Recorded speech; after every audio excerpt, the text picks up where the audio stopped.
back then, yeah. Those were simpler times, I think. I just feel like we may be going back to that, by the way. But in a way, good, because when I read things like the foundations of capitalism are shattering, I'm like, maybe we need that. Maybe we need some time where we're walking around with a donkey with pots clanging on the sides.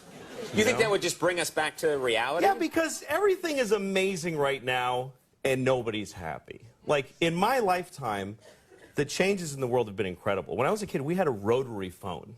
We had a phone that you had to stand next to, and you had to dial it. Yes. You realize how primitive? You're making sparks in a phone, and you actually would hate people with zeros in their numbers because it was more like, oh, this guy's got 2 zeros. Screw that guy. Why do I want to? And then if they called and you weren't home, the phone would just ring lonely by itself. And then if you wanted money, you had to go in the bank for when it was open for like 3 hours. You had to stand in line, write yourself a check like an idiot. And then when you ran out of money, you just go, well, I can't do any more things now.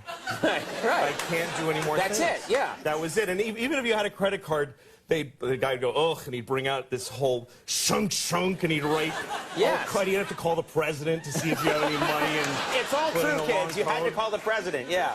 It was ridiculous. Yes. Do you feel that we now, in the 21st century, we take technology for granted? Well, yeah, because now we live in an amazing, amazing world, and it's wasted on the crappiest generation of just spoiled idiots that don't care, because this is what people are like now. They got their phone, and they're like, it won't. Give it a second. It's going to space. Can you give it a second to get back from space? Is the speed of light too slow for you? Yeah. I was on an airplane, and there was internet, high-speed internet on the airplane. That's the newest thing that I know exists. And I'm sitting on the plane, and they go, open up your laptop, you can go on the internet. And it's fast, and I'm watching YouTube clips. I'm in an airplane. And then it breaks down, and they apologize, the internet's not working. The guy next to me goes, this is bull.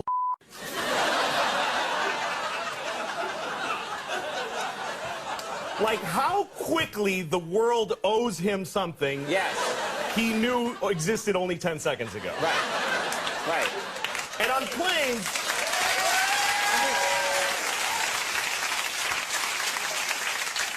flying is the worst one, because people come back from flights and they tell you their story.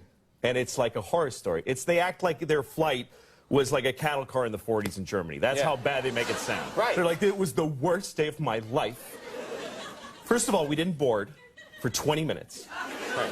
And then we get on the plane, and they made us sit there on the runway for 40 minutes. We had to sit there. Oh, really? What happened next? Did you fly through the air incredibly like a bird? Did you partake in the miracle of human flight, you non-contributing zero, that you got to fly? You're flying! It's amazing. Everybody on every plane should just constantly be going, oh my God! Wow! Yes! You're flying.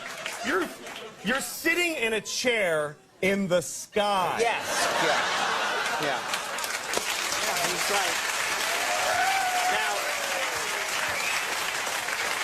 Now, Louis... But it doesn't go back a lot. and it's not really... You know, here's the thing. People, like, they say there's delays on flights. Yeah. Delays, really? New York to California in 5 hours. That used to take 30 years to do that. And a bunch of you would die on the way there and have a baby. You'd be a whole different group of people by the time you got there. Now you watch a movie and you take a dump and you're home. Yeah.